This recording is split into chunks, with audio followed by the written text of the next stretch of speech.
All right, so I apologize for the graininess of the video, but the sun hasn't quite made it over the hill over there. It's about 6 in the morning, and I gotta go to work in a little while, but I want to see if there's anything in this crankcase. This is the transmission case here, not crankcase, but transmission case. This is the front drain on this Kubota. It looks good, actually. Looks pretty clear. And there's two sumps. There's one, well, the sump's in the back there. But actually, no, that fluid looks good. This is an old boat tank that I got from the dump.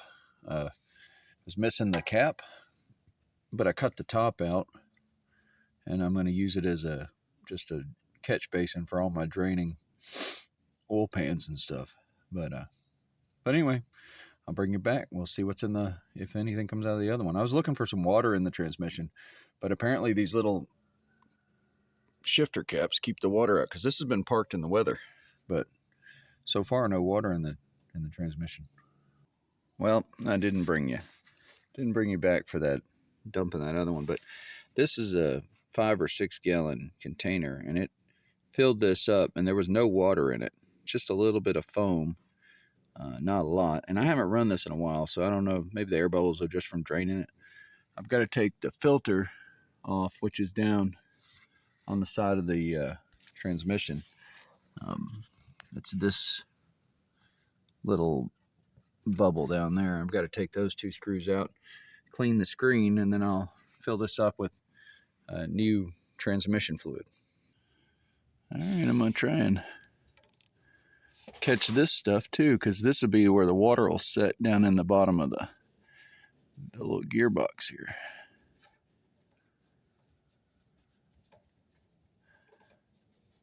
Down in the nothing.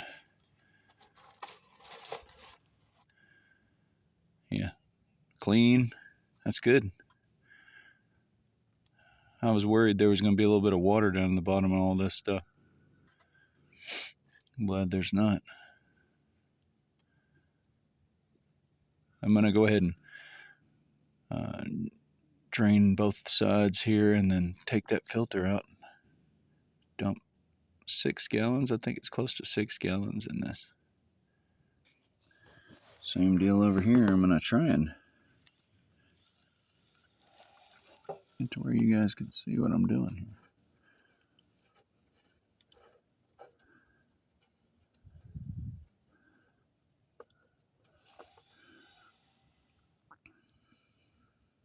A little tiny bit of water, not much. Down there you can see the little rings.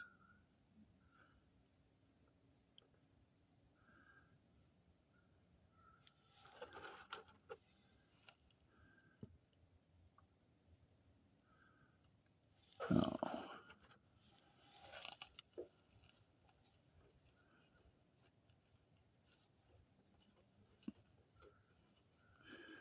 That side didn't have as much oil on it as the other side. I'm not worried about a little residual oil down in the bottom of the final drive. It won't hurt anything.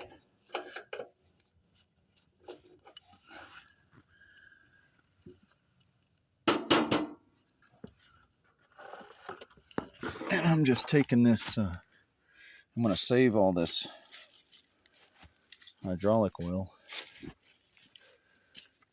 pouring it in here with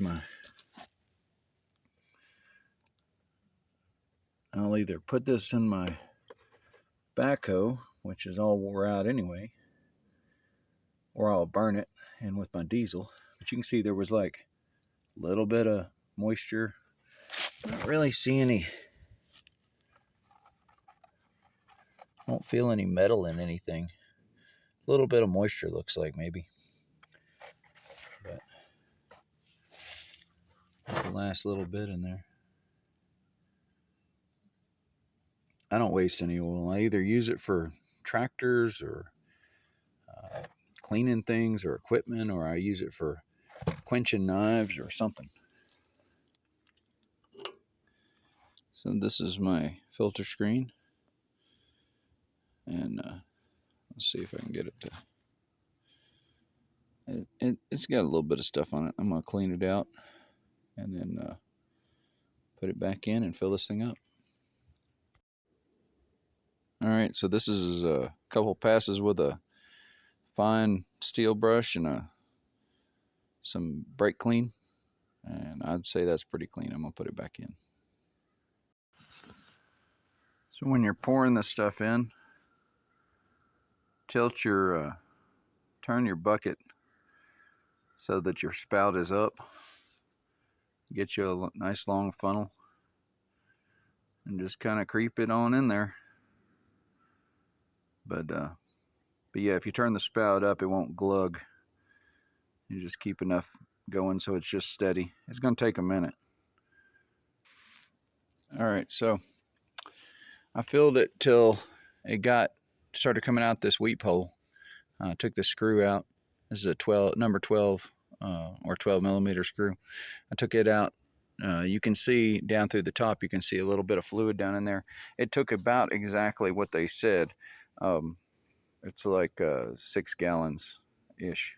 So I poured most of the old back into the empty container, the 5-gallon container, but I've still got a gallon or so, maybe a gallon and a half here that I couldn't fit in it. I'll put it in some old Rotella containers.